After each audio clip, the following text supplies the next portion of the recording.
3rd, is it? Already May. Already? Man, before you know it's Christmas. 2 days of Cinco de Mayo. So if you have a phone, if you could put it in the silent mode, we appreciate it.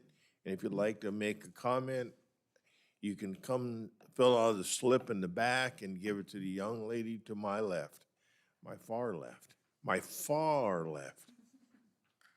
Okay, with that, let's do our pledge. Okay, Richard, you're up. Ready, begin. I pledge allegiance to the flag of the United States of America and to the republic for which it stands, one nation, under God, indivisible, with liberty and justice for all.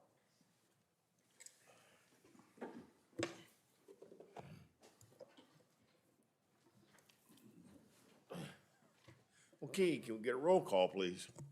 Chair Algauer, Here. Vice Chair Hicks, Commissioner Beck, Here. Commissioner Chester, Here.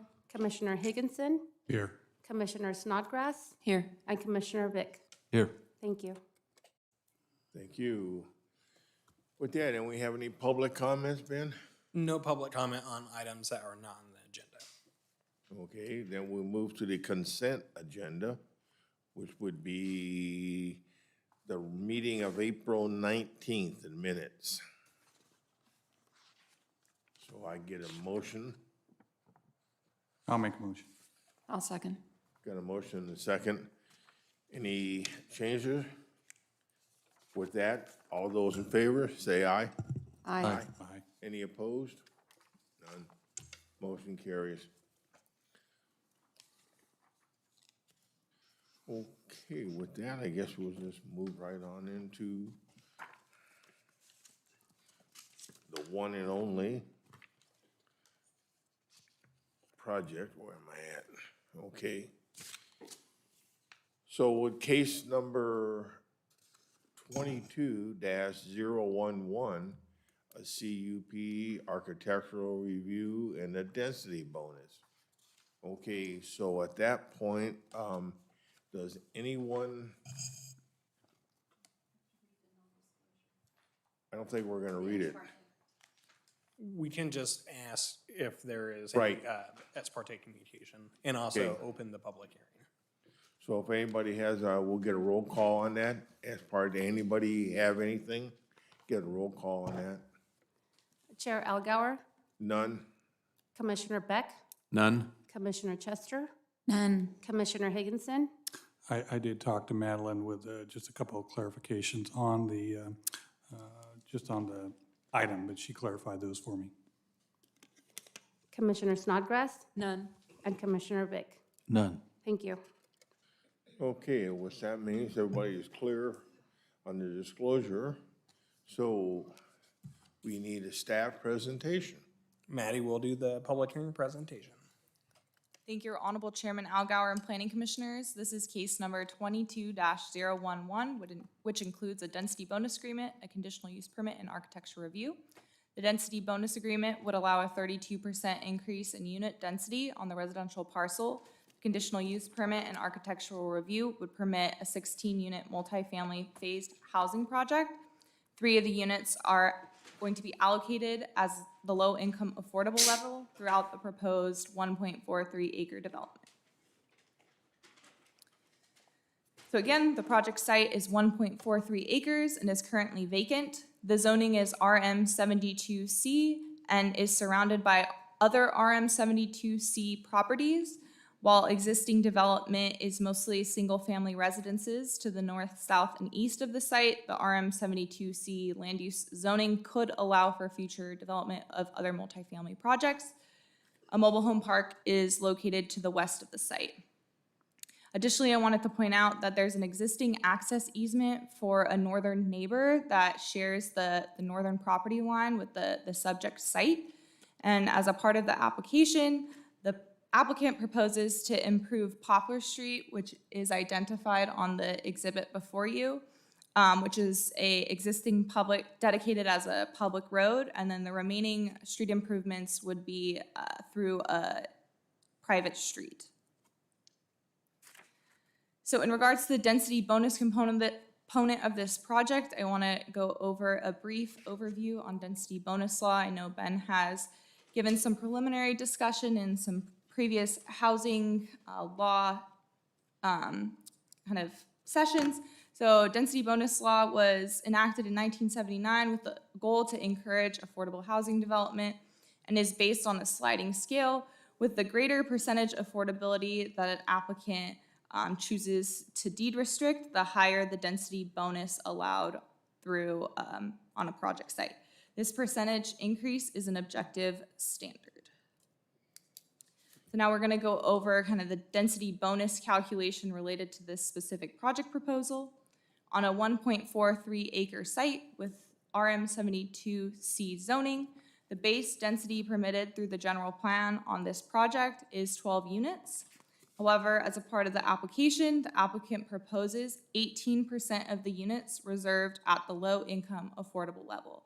This is 2.16 units, which consistent with state law rounds to 3 units. So with 18% of the units at the low income level, or 3 units, we're going to refer to the scale that was on the previous slide to determine what the density bonus for this project could be.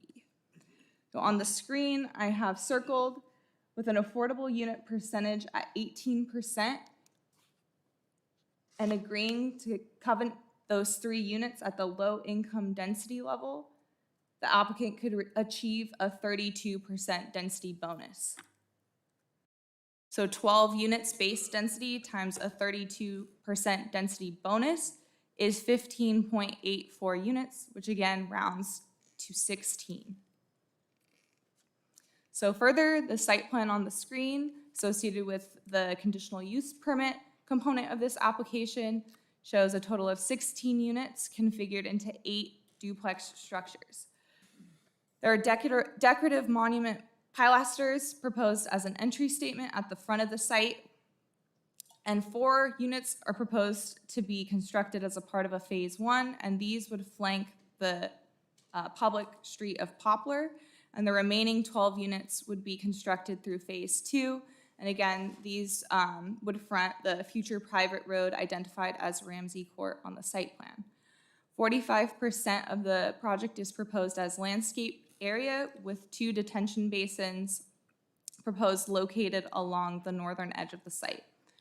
41 parking spaces are provided, and this surpasses the state law minimum requirement for density bonus projects, which is 1.5 on-site spaces per unit.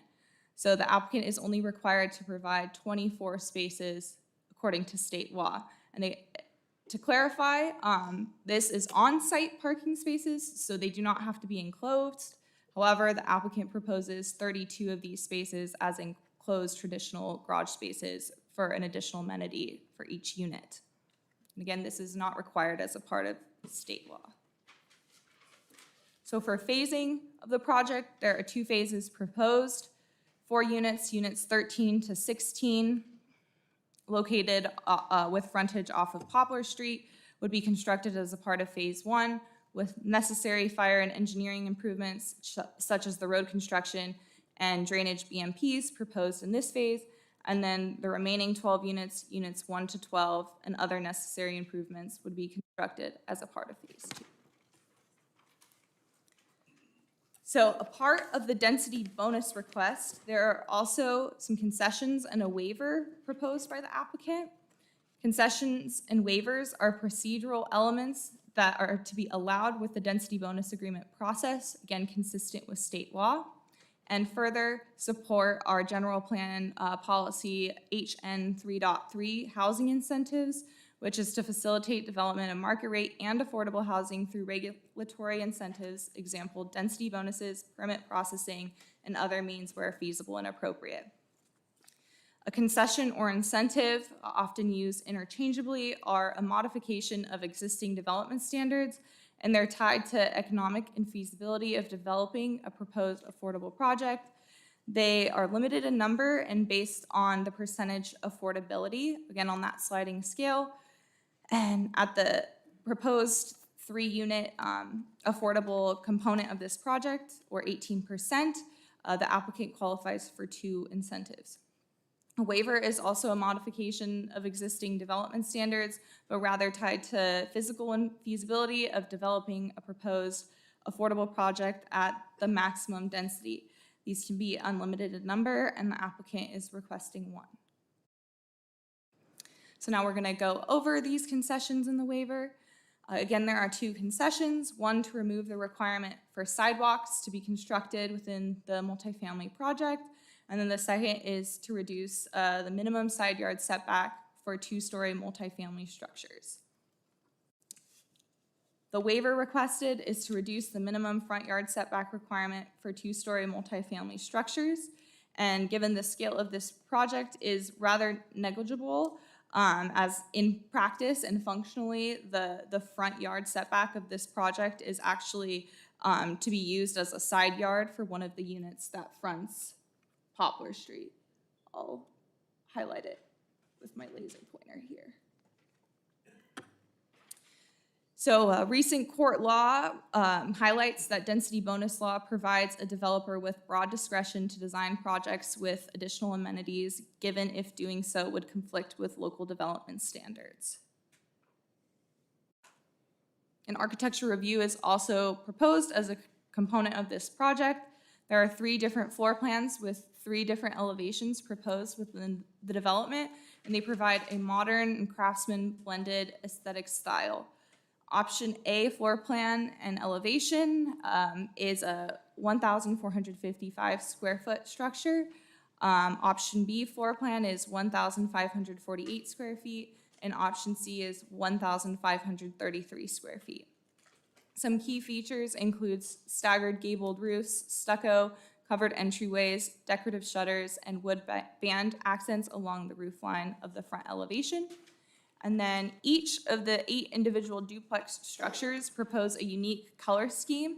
And this is within a soft color palette to provide additional variability within the development, but also in an effort to blend cohesively within the site and also nearby adjacent development within existing neighborhood.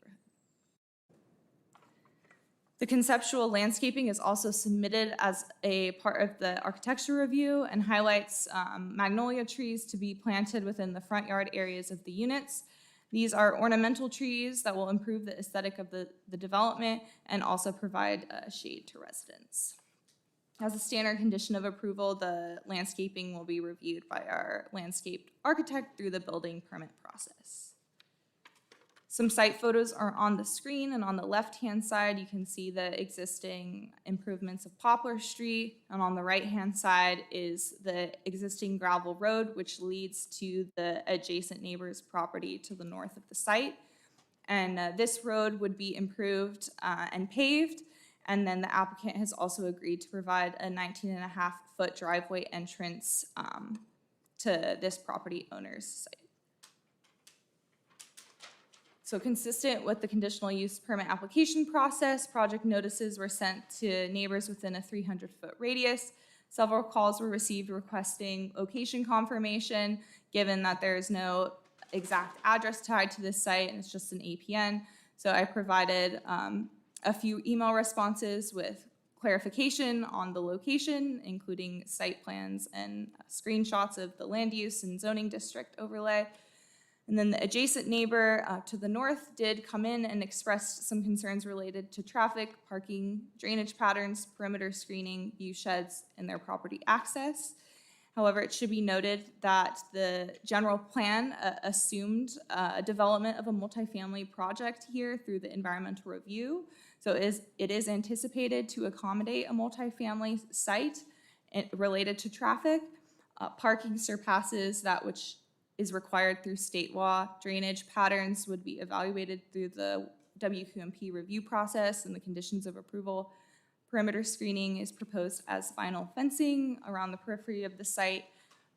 View sheds are not protected by the general plan. However, the units are below 30 feet, which is the maximum height requirement in both the single family and the multifamily land use district. And the adjacent neighbor's property access will remain as the access easement is historic and will continue to serve their property. However, the road will just be improved and paved. There was also a request to protect pine trees. However, these are not protected trees and they are necessary to be removed in order to provide sufficient building pad area to achieve the maximum density. There were 2 letters received with conditions of approval proposed from the San Bernardino County Flood Control District. The second one was received through the public hearing notice. So condition of approval number 31 is proposed to be added to the conditions. And that's reflected on the screen and reads that the site may be affected, the storm drains around the site may be affected by the proposed project, and when planning for altering future storm drains, the project is subject to the City of Yucaipa Master Plan of Drainage, etc. And then in regards to environmental review, the project qualifies for infill exemption through Class 32. Development impact fees will be generated through the proposed project, and the estimate based on a total of 16 units with bedrooms using the current 2021 fee schedule is $273,978. It should be noted that the 2022 and 2023 schedules will be different as development impact fee schedules adjust annually with inflation and the California Construction Cost Index. So it's staff's recommendation that the project is approved, subject to the conditions of approval with the addition of proposed COA number 31. The findings are adopted as well as a categorical exemption, and that a notice of exemption is filed. The applicant is available and present here tonight for specific questions you may have for him.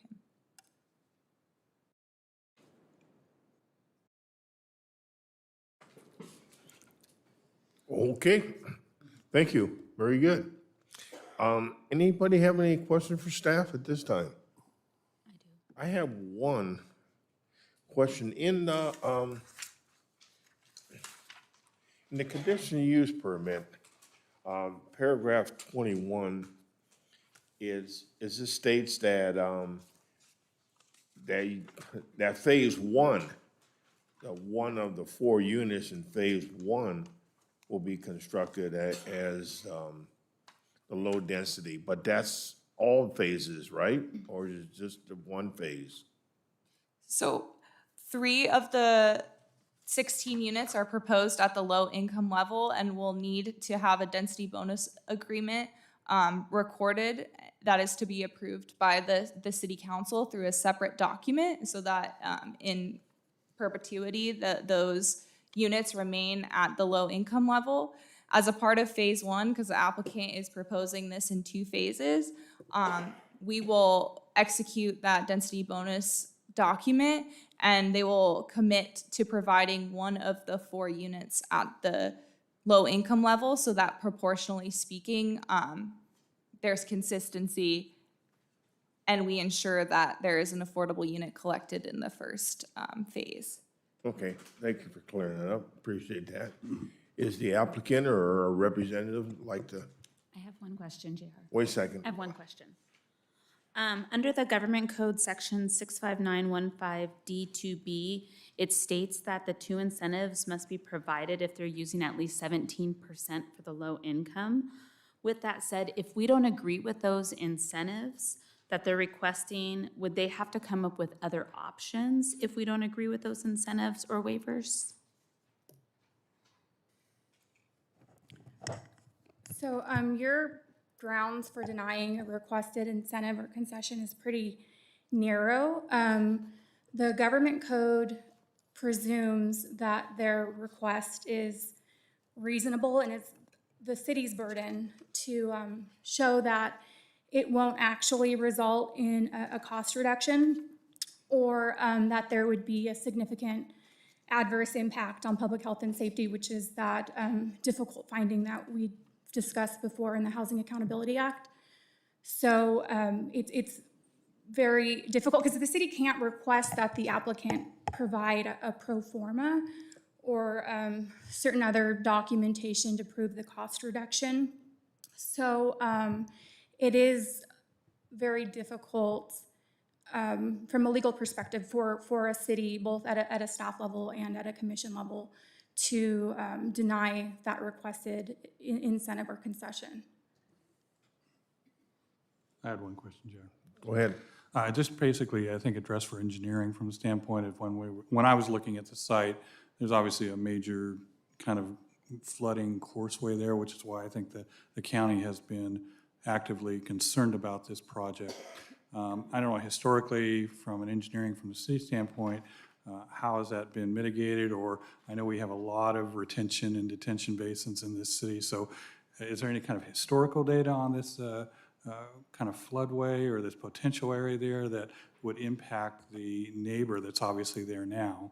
And then how does it affect the development? It looks like they've addressed it with new retention basins, but when I was just looking at the aerial, there seems to be a significant, basin there. Yeah, so the existing drainage channel there is managed by the flood control district. The floodplain would be a FEMA designation. I believe the structures that are shown on the plan are outside of the floodplain. If there are any changes or if there is concern that structures would be within the floodplain, then they would have to get an elevation certificate to show that their structure base level is above what is found on the floodplain. And then just as a standard condition for all projects, they're not able to change the amount of water that the existing channel, the capacity of that existing channel. So even though there is new riprap that they're proposing, they're not actually changing the capacity of the existing channel that's there north of their project. Thank you. Okay, anyone else on staff? Okay, if you can make your presentation and state your name and address for our record, please. Well, Chairman, good evening. Planning Commission, Planning and City staff. My name is Alex Rashid. I am the developer on this project and at the same time the engineer on the project as well. And I'm looking forward tonight for your approval and blessing on this project and developing a beautiful piece of property there. And I want to comment on the engineering department when she said that the project is outside the flood control. The entire site is within X. The north property is within the flood zone, which is an A. And the riprap, the one she was talking about, is the part of the kind of the drainage structure adjacent to the northwest corner of my property. And I want to, there is riprap right now, but it's kind of eroded and destroyed. I want to go and repair it and fix it so that way I do not have any further damage to my property from, the current drainage. And I'm available to answer any questions. Anyone have any questions for the applicant? Who's going to be managing this property? We are going to manage it in-house. So will they be rentals or? They're going to be rentals, yes. They're all going to be rentals? And how many people are you going to allow in each of these rentals?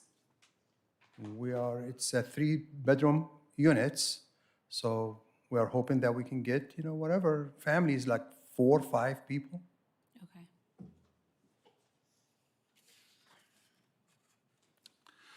I saw there's obviously the existing property that have talked to the property owner and you've made some concessions with her about improving her driveway and some other things. And obviously there's some, it's just an older home, but from the standpoint of screening, you're building a beautiful neighborhood and you're doing a lot of improvements. Are you going anything beyond that for this neighbor or for that individual that has that property? I know you're re-improving her driveway, but I couldn't tell, I guess initially how far you're going with that improvement or doing some additional landscaping, because obviously it's her entry and her right-of-way into her property. Well, right now, they are going through the property. They have just about 8 to 9 feet of asphalt paving as an access throughout my property. But there is a 30-foot easement for access, and there is sewer line also running through my property as well, and there is public utility easement on it. So I spoke to her son, and I proposed a 12-foot access, and he wants 19. And I was able to accommodate him with a 19-foot access, and he's going to put a roll-up gate. Okay. Just a rolling gate. And I have to improve the extension of Poplar, even though the extension is not going to be public, it's going to stay private. But I'm gonna improve that, you know, as a normal street, 30-foot wide, curb to curb. That way she can access it, and at the same time, my 4 units can access it as well. Then I go into Ramsey's Court. And the first phase will have that access fully for finished product. That way can allow her to go in and out. I'm not improving anything on her property, but it looks like I was doing some studies last couple of days. She has a gas meter on my property, she has water meter on my property, and a power pole. So we're gonna underground the power pole and provide those utilities to her through our property. So I feel obligated to do it for her. Well, and I wanna be a appreciate good you neighbor. working with her on that, so. And also, her son requested that we, you know, they don't need the parking in the front of it, which I don't want the additional parking. I have designated 8 parking stalls for this purpose, and 1 parking is gonna be for bicycles or motorcycles, and the rest of the curb will be painted in red for fire safety, for us and for them. Thank you. And if they park on their property, but my people won't go in there. Okay, thank you. Thank you. I just have one suggestion. I'm not an advocate for monuments. They seem to be targets for people who are driving in and out, maybe had a little bit too much to drink. So I would suggest not putting a monument on either of those corners. So where I live, the corner that the landowner had put a monument there because it was a thoroughbred rescue place for a little while. And he was replacing that thing every other month. Somebody was hitting that. It just seems like they aim for those. So just a thought. Well, I'm gonna have planning department respond to that issue. Are you guys requiring monuments? Are we, excuse me? As part of the city's multiple family design guidelines, there is a requirement for projects over 5 units to provide some sort of kind of decorative entry statement, such as a monument sign. And so we can certainly work with the applicant on maybe some alternatives that would meet that condition or that development code requirement. Yeah, I'm looking at the turn onto, from Poplar to Ramsey, and you said you had motorcycle parking, and that's, That's gonna be one of the 6 parking stalls next to the Hammerhead. right, Fire department came back with a comment on the radius for the Hammerhead. We proposed 15-foot diameter, radius, and they wanted 28. And when I did that, that will eliminate one of the parking, so I don't wanna destroy the parking. I thought it will be shorter, but I will designate it for motorcycles. no, I probably And as either far as the misspoke or misled you. It's the monument that. And as far as the concerns me. monument, I like the idea of having the monument. It gives me a little bit of increase in value. So people, they feel like really they come into a nicer place than just, you know, a neighborhood. Until somebody runs into it. Yeah, And Happen. I'm taking a pride of this property, to be honest with you. I know you do, Yeah, I but do. your renters may not. That's what I'm getting at. Okay. And the monument itself would be kind of mid-block within the 150-foot kind of ish section of Poplar Street. So it wouldn't necessarily be a fast curve that people are taking with excessive speed. But we can certainly work on perhaps the placement too, just to make sure that it's outside of any area of concern. Thank you. Lyle, you have something? Yeah, I just had a question with that culvert. Is there historically been any blockages or overflow of that culvert that have run over that lady's driveway that'll eventually affect your property? No, I did, several surveys there, and I had an expert to go out there and look at it, and no, we didn't see any We got a couple flooding. people in the box nodding their head yes, so. I don't know. Would that be a Yucaipa or San Bernardino County flood control issue to improve that box to You guys are the handle neighbor? historic flows? Hold it. For a point of order, we should make sure that Yeah. after the applicant's presentation, they get called up and be able to speak in a microphone so we can actually have that recorded, and then the applicant can provide a rebuttal or discussion point afterwards as well. Have you filled out a slip, sir? Okay, bring it up front here and give it to the young lady, and we'll have your opportunity. Okay, go ahead, sir, continue. That's it. Anyone else? I'll be available for more questions. Okay, thank you, sir. Thank you. Okay, with that, we do have a public comment. Bob Stewart.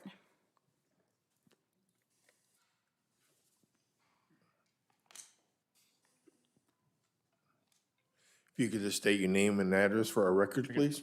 Bob Stewart, my address is 11695 Largo Court in Loma Linda, California. And also we have, I'm Steve Rush. My address is 34632 Avenue D, Yucaipa, California. and just for the commission, thank you for an opportunity to talk, and staff. We're not nearly as familiar with this as the staff is and probably the applicant. So there are some concerns that I think that I would like to have the commission consider, especially if you're going to be going through a process of approving incentives and what did you call it, and concessions. So foremost is public safety. And again, I'm not sure how these conditions of approval read. Pulled them down online. But standard fire department requirements, it specifically has that a street needs to have a cul-de-sac if it's 600 feet in length. Now, what's shown on this plan is a roadway that's over 1,000 feet in length, and there's no cul-de-sac. There's no cul-de-sac on Avenue D, no cul-de-sac on Poplar, or no cul-de-sac on Ramsey. So just don't understand how public safety is being addressed with regards to that entire broader issue of ingress and egress for that. So as a specific point, there should be a public cul-de-sac, in my opinion, not a private one. So if this is a private street, I don't know that the public at large could go in and utilize a cul-de-sac inside this apartment complex. So it seems to me that the completion of Avenue D or Poplar Street should be done in accordance with city standards. And that's what public safety is really driven by, that in all the city standards. Within it, there are elements of turnarounds, but again, none of that provides for a cul-de-sac. And the public at large utilizing hammerheads to fire department standards is somewhat awkward. Are those the Amazon trucks trying to do three-point turns in there? Is that fire trucks doing three-point turns in there? It's just something really big is missing here and the broader sense of this entire design.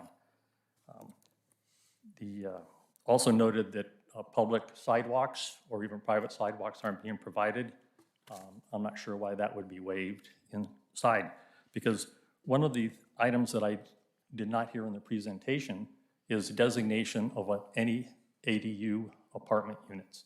And my understanding in accordance with state law that there are a certain percentage of apartments have to be accessible units. So that seems to be an omission. Perhaps that's something in the plans that I don't see at this point. And part of that, if you have ADA units, then you have to have ADA parking specifically for ADA units. In addition to that, a separate step, as I understand, is you have guest parking. You have to have ADA accessible parking for guests.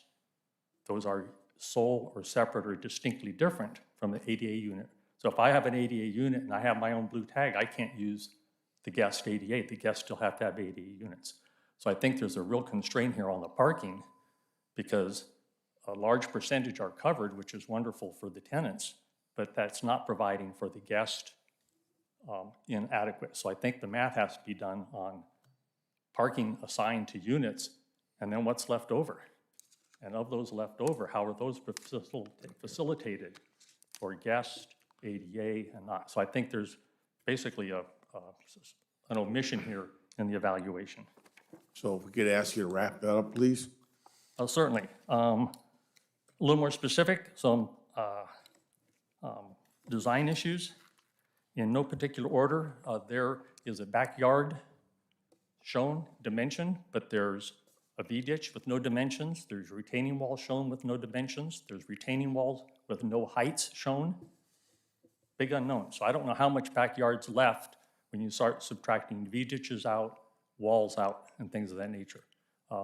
It provides for vinyl fencing. I think that's a disservice to the community.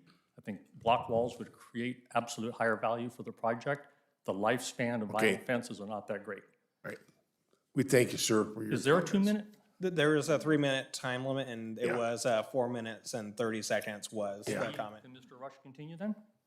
You can have a speaker slip added to that, and His then name is certainly on that slip? the commission can pull that up, yeah. You want a separate slip? Yeah, for the second speaker. Be right back. Did you want to address any of those things at this time, Ben? We'll let, Okay. that, all the public speak, and then I can provide responses to, All right, thank to you. those points.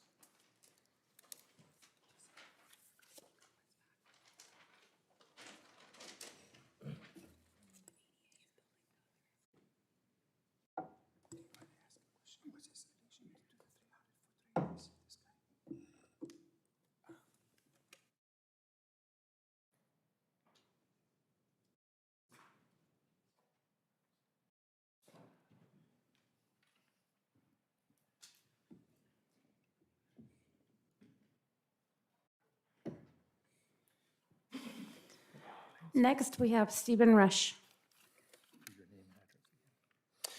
Yeah, my name is Steve Rush. Address again is 34632 Avenue D, Yucaipa. So, no particular order. All right, so we have the utilities underground. So I'm not seeing any of the new utilities underground underneath the plans of the project for existing. And then 88 tenants.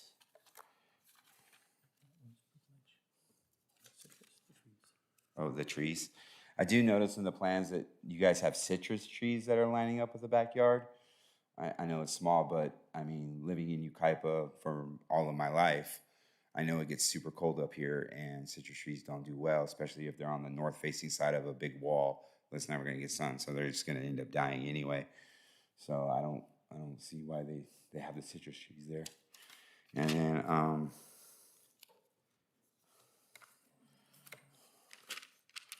that's it. Oh, the 7-person unit, and it's an occupancy per state law, saying that there's a 7-person limit, and per unit. So not five. So yeah, it's just little things like that. Look, I think that's it, right? Yep, and I think that's it. That's all I got. Okay, thank you, sir. Yep. All right, I can provide some responses. I'm sure the applicant will as well. So I'll kind of go through a list of kind of the different components. So one is the requirement for the hammerhead and cul-de-sac. So the property itself is essentially turning into a private street. Within a uniform kind of project, there's no requirement for a public street to be provided. There's no planned public roads for this as part of the city's general plan. And so the use of a private drive aisle within a multifamily project is a acceptable practice. The hammerhead itself is to address certainly the larger turning and length of a fire truck, and so it's designed to provide that support. The applicant does provide kind of a cul-de-sac for kind of standard passenger vehicles to make that maneuver, but certainly fire trucks are larger, and so that's why the hammerhead design is there as part of the project, or as any project, if you do have a longer distance that requires a fire department turnaround, this is one of the approved standards as part of the fire code. As part of the public access itself, so it is kind of a private street, doesn't necessarily mean that those that live there, that's only people that can come through there, just like any other kind of apartment complex. If you have guests, they can use that as well. There was a discussion about the utilities being underground. The project itself on site will be required to underground all of their respective utilities. They're not necessarily obligated to underground neighboring properties' utilities outside of their frontage and outside of what the parameters are of the city's development code. I'll go into the ADA accessible units is triggered when you have 3 or more units that are connected. So the duplex style units do not trigger the ADA access requirements within the individual units. As part of the city's development code and objective design standards, we do not require block wall fencing around the property. And so as part of the Housing Accountability Act, city itself cannot require that block walls be provided. Just like any other fence, they do have a life cycle as well. Block walls don't last forever. And vinyl fencing is a permissible fence material for the city's residential districts.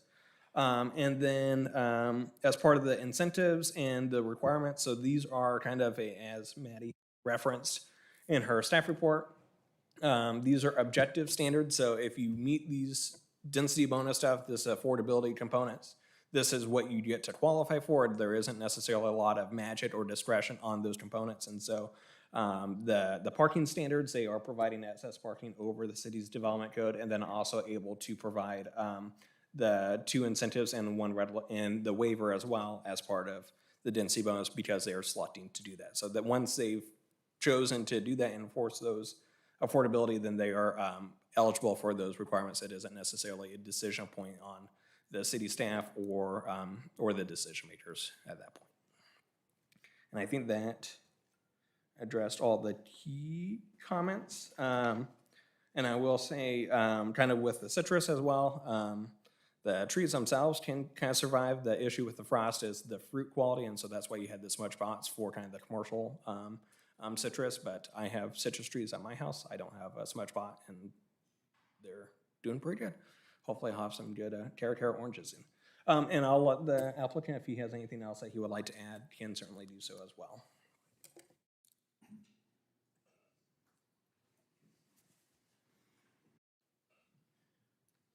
Wow. Good evening again. He was talking about Ramsey's Court, that is about 1,000 feet. The overall from this point to this point is about 288 feet. And we met with the fire marshal, and that's what we agreed on based on the California Fire Code. This will satisfy. This is not a cul-de-sac. We did it just to keep some convenience for the neighbors to have something to turn around for with the small cars.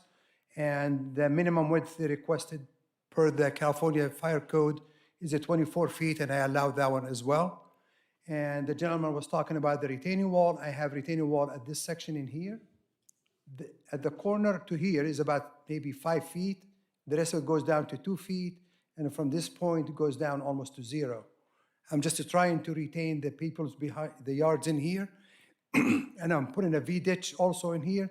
So I can, because currently I'm the recipient of their drainage. So I'm gonna take it through the gutter in here and take it back to where it was supposed to go as historically. So I have to preserve all what's historically today. And that's what I'm doing.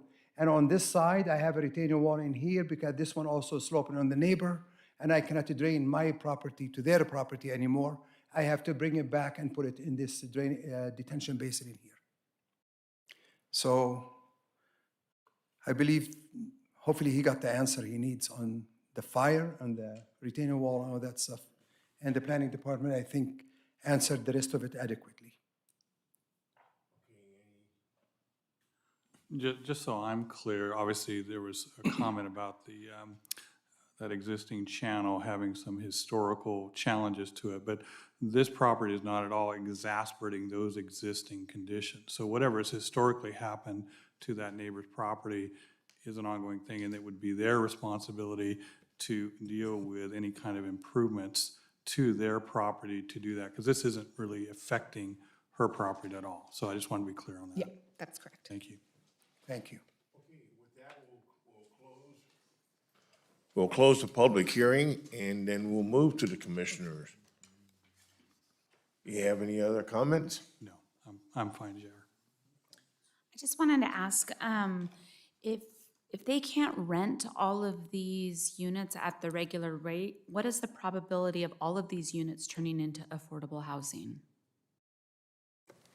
Ultimately, so they are de-restricting 3 of the units for affordable stuff. If they become, based on the market, they could certainly have that. It just wouldn't be deed restricted. And so we want to claim that as part of the city's regional housing needs allocation benefit. But certainly as a general kind of survey within the RM districts, the standard RM districts, Most of the kind of multifamily projects without any DBA still falls within kind of the moderate income level. And so that's something we still do see, and that's probably will be the case here. We will do a kind of follow-up survey and then make sure that the city receives kind of the commensurate credit for the regional housing needs allocation obligations, but they would just be required to maintain the 3 units for the affordability. Okay. And did you guys address the ADA parking that he was referencing? I don't know if I missed that or not. Yeah, so the units, because they're duplexes, do not trigger the ADA, and then certainly the building plan check process will validate any other kind of accessibility components that may be applicable to the project. And so they'll be required to follow that through that plan check process. Okay, that's all I have. My concerns weren't necessarily for improvements of or protection of the neighbor's property. I just graded one of these sites in December that was based on historic topography, and as water eddied, now the street that was proposed per the city approval is now missing. So I was just curious about potential future plans to protect a naturally meandering wash. That, I have practical experience with this exact situation of it not lasting forever. So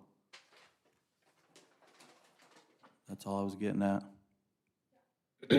So I'm not sure that the burden would fall on the developer, as flood control has claimed responsibility for maintaining this channel. So if there is a time where it meanders out of that channel, seeing that there already are improvements in here, it would fall back onto the flood control to reestablish the channel, whether that's retrenching it or rip-wrapping it. Because there's a hard structure here, it's much less likely to meander. But again, it would fall onto flood control because they claim that easement. To protect adjacent buildings? To protect the buildings and keep the water within the easement that's been developed. And that easement is all within that property on the north side. Okay, thank you. Peggy, you have anything?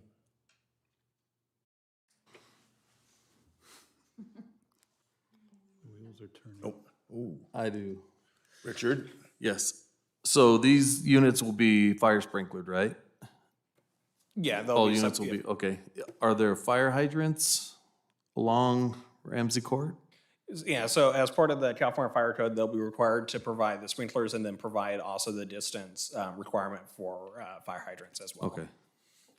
And even though it's a private street with that length, they still have to comply with that. Yeah, the fire hydrant applies to kind of any kind of structural distance. And so even on private, let's say a multifamily project like this or a commercial project, if you're pretty far from an existing hydrant to get to the farthest corner of the building, you can also be required to provide on-site fire hydrants, which this would qualify as that. The site plan shows 3 on-site fire hydrants proposed, and again, to be validated through building plan check. Okay, thank you very much. Commissioners, any other comments, motions?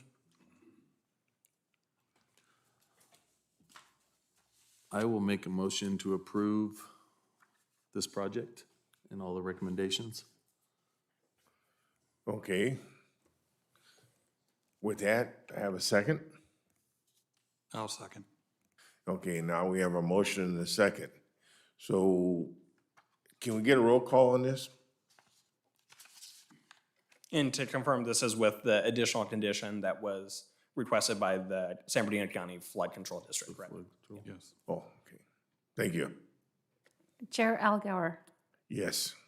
Commissioner Beck, Yes? Commissioner Chester, Yes. Commissioner Higginson, Yes. Commissioner Snodgrass,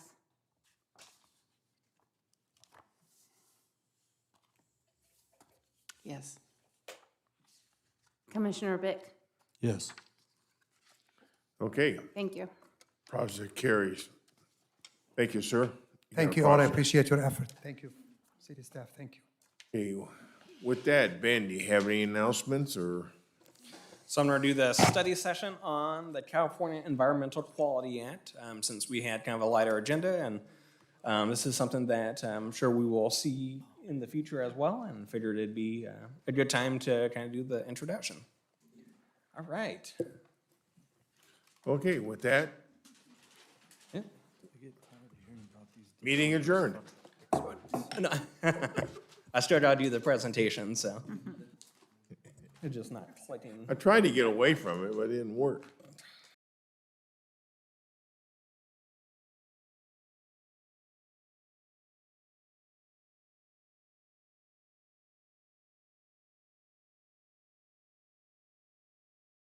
Project. Does that fall under either a categorical exemption, which is sections 15,300 through 15,332? And those are kind of smaller scale projects where it's generally perceived that they won't have environmental impacts, or a statutory exemption, which is one that's specifically listed by state law. And then there's another one that's called the general rule exemption, where there's no possibility that this project would have an impact on the environment. And so that's another carve out. As part of the CEQA process, let's say it's not subject to the exemption, then you go into the next stage, which is going through the initial study process. So you don't get to take your exit off. Instead, you're going towards either a mitigated net deck, which is where you have impacts that can be less than significant, or if you do have significant and unavoidable impacts, then you're doing an EIR. Now, the categorical exemptions are the ones that you guys will see probably most often for most projects itself. This is really covering, a lot of smaller scale projects, more infill type developments and stuff that really isn't going to have tremendous impacts to the environment itself.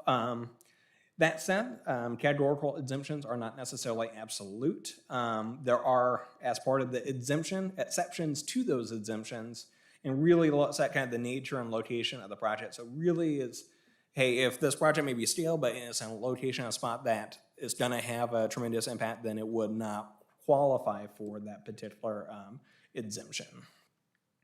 And then kind of the next scale that you guys will see most often outside of the exemptions is the mitigated negative declaration. Really, it's either MND or ND, and it comes down to whether or not any sort of mitigation is required. And overall, it's based on the Appendix G of the CEQA guidelines, has a checklist of a number of different components that I'll go into as well. And then really it's based on facts on the record. It's a shorter public review period for it, and it's considered as a draft document until it's adopted by the Planning Commission. And then the EIR is kind of the bigger scale environmental review process. It does have a number of different types of EIR. So you have like a programmatic EIR, which is what the general plan has. It kind of covers a large activity. These are planning activities that may happen. As part of that, we're assessing what those impacts are. To a project level EIR, where this project may have potentially significant impacts that can't be avoided, but it's dedicated specifically to that action or that development project that's being proposed. Follows a very similar format to the MND with kind of the project description. However, there's a lot more detail that's required as part of that project description. You have the discussion of the environmental impacts and the analysis of what those impacts are measured against a baseline. What's unique about the EIR process is you also have your alternatives in the project. So you have to assess essentially what is the project. An alternative is a no project alternative if we don't do anything, and then other modifications to a project that are feasible that may lessen the environmental impacts, and using that as another decision point as part of what you guys may ultimately approve. And a discussion of the cumulative impacts, and then certainly you also include mitigation measures where feasible. This is really kind of the gold standard of environmental review. It has kind of the highest threshold of defensibility, but also can be pretty lengthy in review. It does have a number of different public review periods. So it has a 30-day notice of preparation. So before you even start EIR, you're saying, hey, we're gonna be preparing one. You're gonna have a scoping meeting, so you get public involvement at that start. Your public review period, rather than being like, let's say 20 days for MND, is now 45 days. So you have a longer period of time that people can comment. And then you also have to provide responses to those comments as well. And then the EIR is considered draft until it's certified rather than adopted, which is kind of don't know why they put it that way, but that's just a unique term as it becomes a certified EIR. And then as part of the review, all the documents itself will have these listing of studies or kind of topics that you have to address. So you have everything from agricultural resources and air quality to land use and planning, hydrology, tribal resources, wildfire, and then certain mandatory findings of significance. And then within these 28 different topics, you also have questions within it. So you may have one topic where you have 5 different specific questions you have to address related to that area. And then as part of that, you will also usually see technical reports that provide additional substantial evidence or help elaborate upon what those conclusions are in the environmental document. So you'll have 28 questions or 28 different topics, 3 questions within each different one, and then you'll have all these studies that may follow to help reinforce what those discussion points are. And as the analysis itself is kind of looking at a few different components. So you have your baseline. So this is kind of where are we starting from? What's the ground zero that the project's being evaluated against? The action you have kind of going from there that's trying to create this impact. You have, as part of the review, a threshold of significance. So this is what we consider as, going to be a significant impact or less than significant. And then you'll also include mitigation measures that help minimize or rectify, compensate, or kind of reduce what those impacts are so that they fall below this threshold of significance.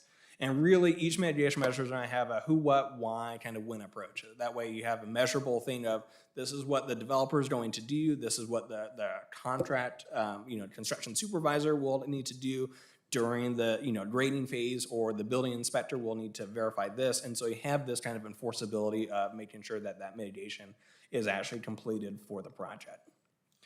And then itself, within those different topics, so you have, the biology topic, you'll have your secret topic and issue, you'll have relevant background information, your analysis of what the impacts are going to be, then the comparison to what that baseline threshold is, mitigation measures, and then you'll have a discussion about what the impact is after mitigation. And then as part of the analysis that you'll see within those different topics, we refer to them as either qualitative or quantitative. So like an example, the land use compliance section of the initial study or EIR is kind of more of a qualitative kind of discussion. It isn't necessarily like you have this like measurable outcome of number. It's more of the discussion point of how that impact is going to be. Whereas, let's say air quality, you run a model, you show kind of what the grading impacts are going to be, the construction, the long-term life of the project. You'll have, let's say, the South Coast Air Quality Management District thresholds, and so you'll go, okay, the number here for greenhouse gases is 3,000 metric tons per year, and the project is at 2,400, and so that 2,400 is below the 3,000, and so that's a qualitative or quantitative type of discussion. In the analysis, you'll either have computer modeling that helps run through what the project impacts are. You'll have site investigation, surveys, analysis of that, engineering studies as well, or other methods that are used to pull data and facts for the project.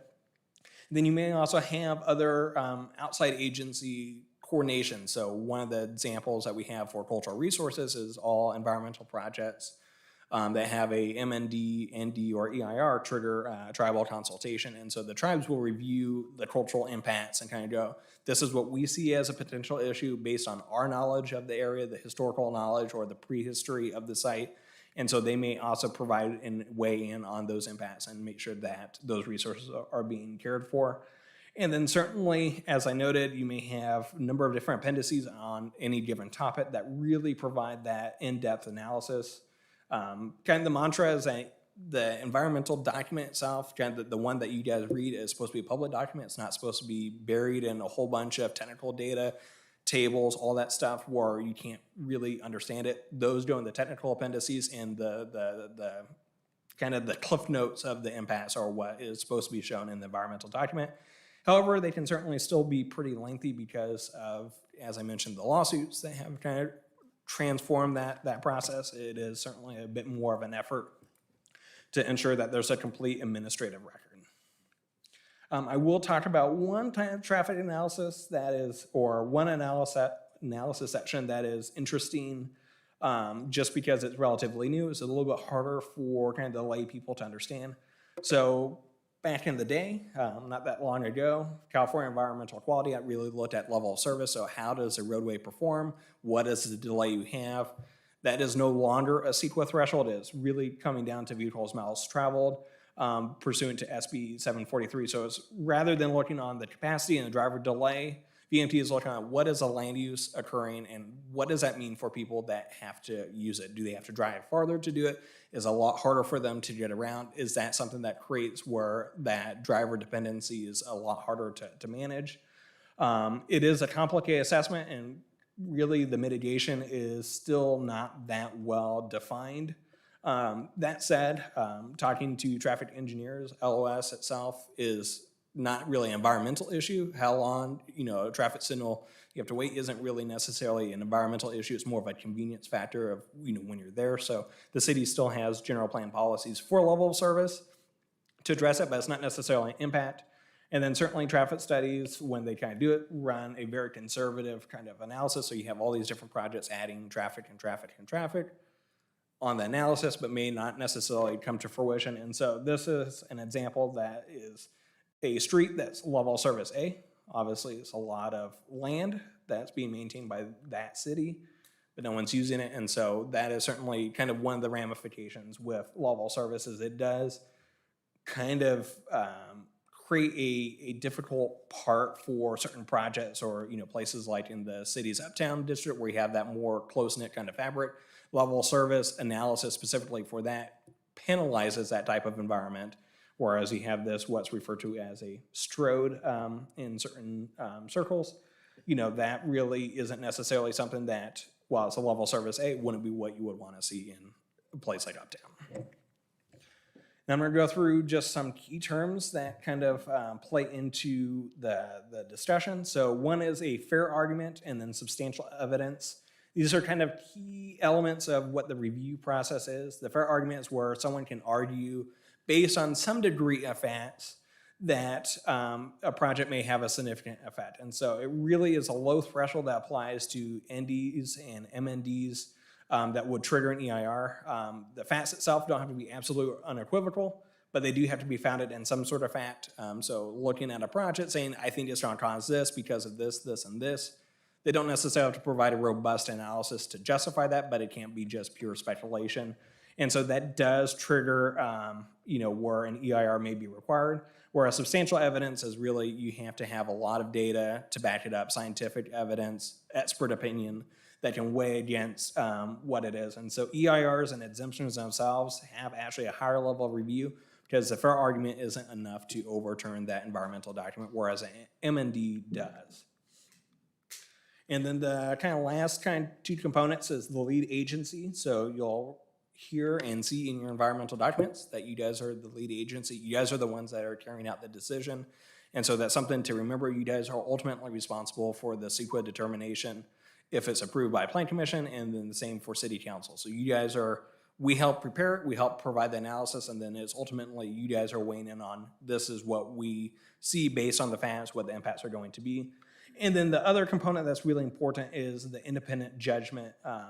This is really that the analysis and conclusion meets what you guys are looking for as well. So as a lead agency, you're making your decision. If the developer says, hey, we're not gonna have a significant impact because of this, and you go, yeah, but we're looking at this fact, your opinion is what matters, not necessarily someone else's opinion. You guys are making that independent judgment. And so it's important to remember that as well. And then weighing in the facts and circumstances to arrive to your conclusion. And then certainly the CEQA process is meant to just disclose impacts. It's meant for both you guys as decision makers, but the public to understand what is happening with a project.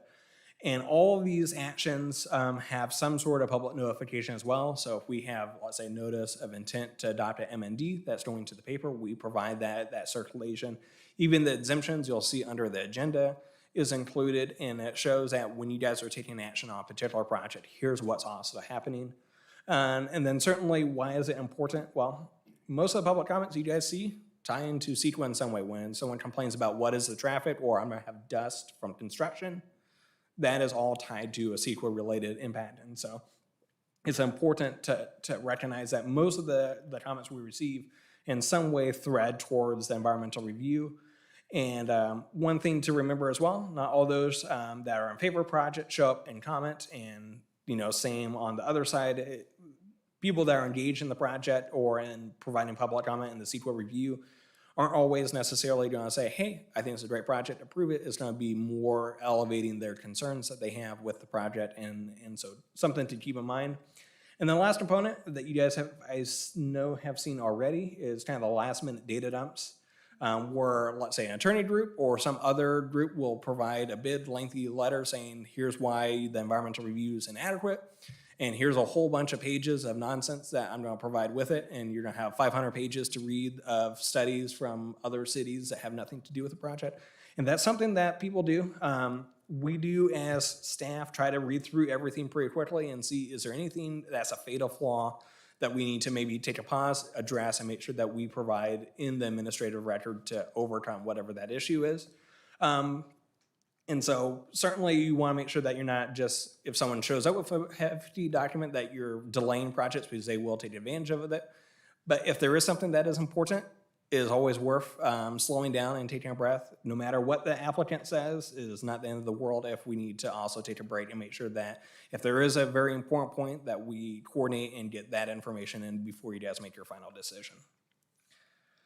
Now we're going to go through some kind of environmental, kind of what the CEQA is and isn't, and kind of a fun hypothetical as well. So EIR itself, I know people have kind of say, and certainly in the comments you receive, you should prepare an EIR.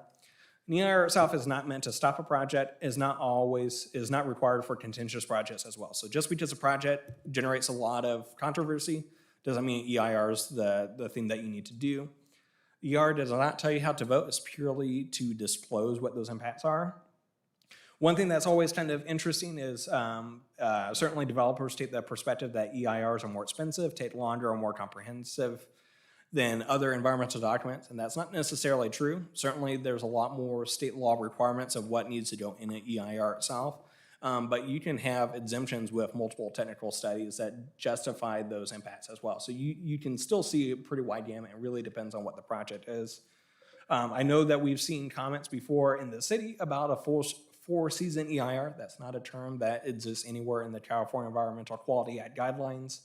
And that the EIR will be bulletproof, that's also not necessarily true as well. Certainly there can be comments and facts that are brought up, and so that's part of that independent judgment that's important. So I'm gonna have a very absurd project hypothetical. So we have a project here coming before you, has a number of different impacts that they're gonna do, but one of the impacts is gonna be clubbing baby seals. So the impact analysis itself is that it would list the impacts to those baby seals as a significant impact. So the fact that's doing that, that's a biological impact, that's a concern. So a mitigation measure that could be proposed is that project applicants are going to use wiffle ball bats as a way to soften the blow for those baby seals. So then the question is that still a significant unavoidable impact? Or is there any other feasible mitigation measures that can be done? You may say, nope, that doesn't quite do it, so it's still significant unavoidable, so then you're preparing EIR. And then the thing that's, I think, always important to remember is, even though it has that significant impact, it's clubbing baby seals, no one wants that, does the project benefits outweigh those impacts? And if it does, you get to prepare overriding considerations and can actually still approve the project. So the EIR, just because you have significant impacts, doesn't mean that the project can't happen. That said, you can also say, hey, this project does not benefit us by clubbing baby seals, so we're going to deny the project. You can also use that, and that's part of your disclosure. The point is really is disclosing the impact to help inform the decision. It's not to decide what you guys have to do. You can still approve the project despite it clubbing beautiful baby seals, but that's a. Yeah. I thought that was a cute picture. So. And so that's just a way to think of kind of the different components, the mitigation measure, the overriding considerations, and how it weighs into the decision. You're still able to make your decision. It's just based on using the facts to understand what is that impact. Now, CEQA itself is not perfect. It's not an advocate for or against the project, and itself is not the project. It's just merely the analysis of the project. As we kind of talked about even in the public hearing that we had just today, CEQA process isn't necessarily to address existing problems. It isn't to say, hey, this is a problem that's happening over here. We're gonna make the project try to fix that problem. That's not what CEQA is allowed to do, and Supreme Court rulings also, the Nolan Dolan Supreme Court examples also tie into that as well. It's not necessarily going to provide the analysis of every single possible outcome that can happen. It's more what is the likely outcomes of the project. And it's not necessarily meant to do the worst case scenario as well. It's supposed to be what is the project, what is it going to do, what is the impact. And so it's not meant to be the decision maker as well. And then it isn't always simple. And so with that, CEQA does have a number of issues. One of the terms that we had used when I was in school is kind of a paper tighter. Each project and location is nuanced, so the rules and kind of expectations aren't always exactly the same.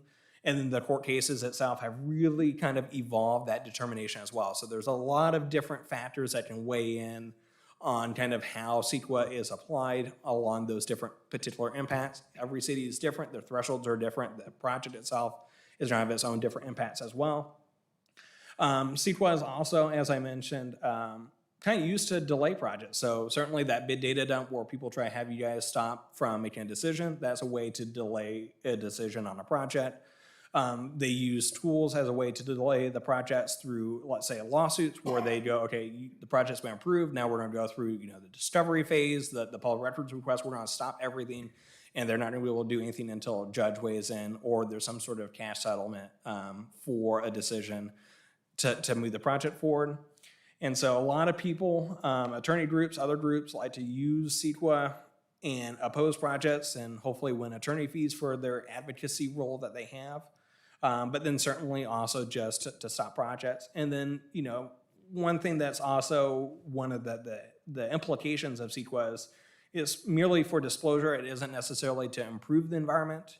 The lawsuits that happen in CEQA really, when you do have those projects, those with money are able to starve off kind of that lawsuit. Those that don't, or kind of a smaller scale project, really can't do that.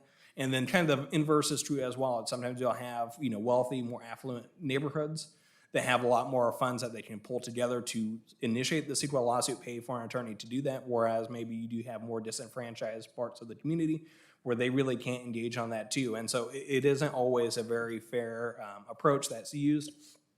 And the consequence is sometimes good projects simply lose out because of those challenges. And so we would certainly hope that CEQA reform may occur. However, Governor Brown had famously said that reforming CEQA was the Lord's work, so we'll leave it to the Lord. And then former Senate Pro Tem Darrell Steinberg also said that his CEQA reform bill was how to make no friends at. So when he started trying to do that, essentially everyone was like, no, we don't want to do this. And the reality is that, those that use CEQA to oppose projects want to make sure that that process is there.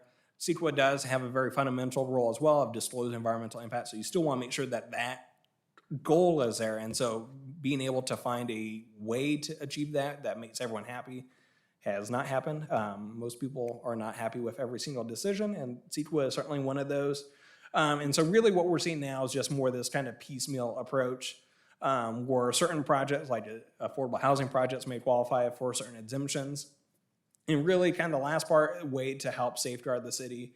One is making sure that we follow a comprehensive and robust process, make sure that we have enough facts that help support your decision, but also reminding that CEQA applies to discretionary projects. So if there's certain activities where there really isn't necessarily a lot of subjective requirements that we can impose to projects where it really is, do you meet all this stuff?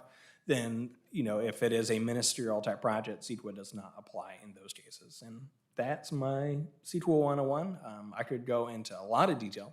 I have worked as an environmental planner and have written plenty of EIRs and stuff, but I have a love-hate relationship with CEQA, and I could go on and rant on a soapbox for a long time if you wanted me to. So. Well, if you want to go ahead and carry on. No, I think that was very good, very enlightening. With that, any commissioners have any questions? Really? Oh, I guess you did a great job, Ben. All right. No questions? Good job. Okay, what do we have? Any other next meeting? Any other? Next meeting will most likely be the first meeting in June. So we'll get a few weeks off as a reprieve, and then we'll have a few items on that one. And so other than that, that's all I have. And Yeah, hope everyone has a nice Cinco de Mayo and, Memorial Day and all that stuff is coming up, so. Okay, meeting adjourned. Oh, Music and Arts Festival, yes, that's this weekend, so.